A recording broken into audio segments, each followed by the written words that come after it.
Magandang hapon mga kaikip. For today's video ay gagawa po si Ate Bibi ng ice candy. Ito pong dragon fruit to, gagawin ni Ate Bibi ng ice candy. Yan mga kaikip. Makikita ko po sa inyo yung gagawin ni Ate Bibi ng ice candy. Tara mga kaikip, samahan niyo ako hanggang dulo. Let's go! Po tayo ng ice candy mga kaikip. Yan po yung dragon fruit na nakuha natin dun sa bahay. Yan. Dragon fruit ice candy. Ano yung kulay niya?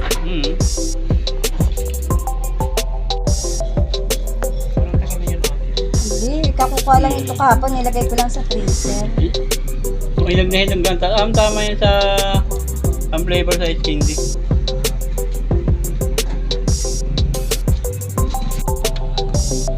Yan po yung dragon fruit oh. Gagawin na po natin siyang ice candy. Maya maya po ay ilalagay natin sa plastic ice candy. Tara mga kaigib, gawin na po natin ice candy yan. Ginagawa na po natin ice candy yung dragon fruit. Dragon fruit ice candy. Yan. 5 pesos lang po ang isa.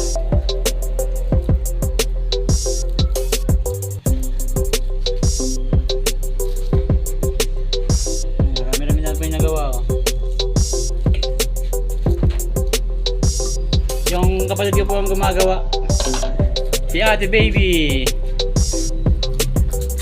Siya ang gumawa ng dragon fruit ice candy.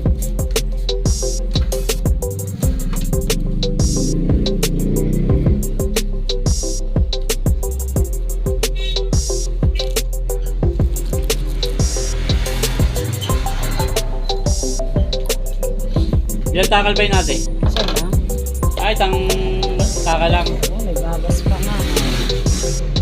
Taka lang pala yung mga kaikip. 5 pesos. 5 pesos.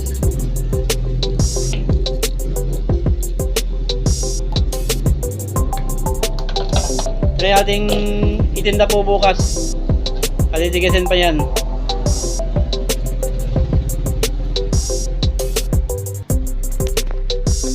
Ayan mga kaikip. Marami-rami na. Mabilis-bilis gumawa si Ate Baby ng ice candy.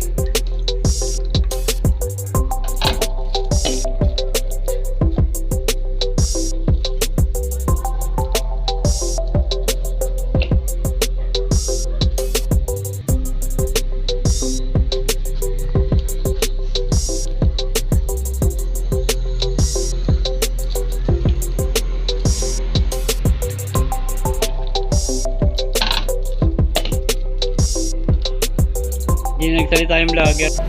Thank you for watching mga kaikip. See you next vlog.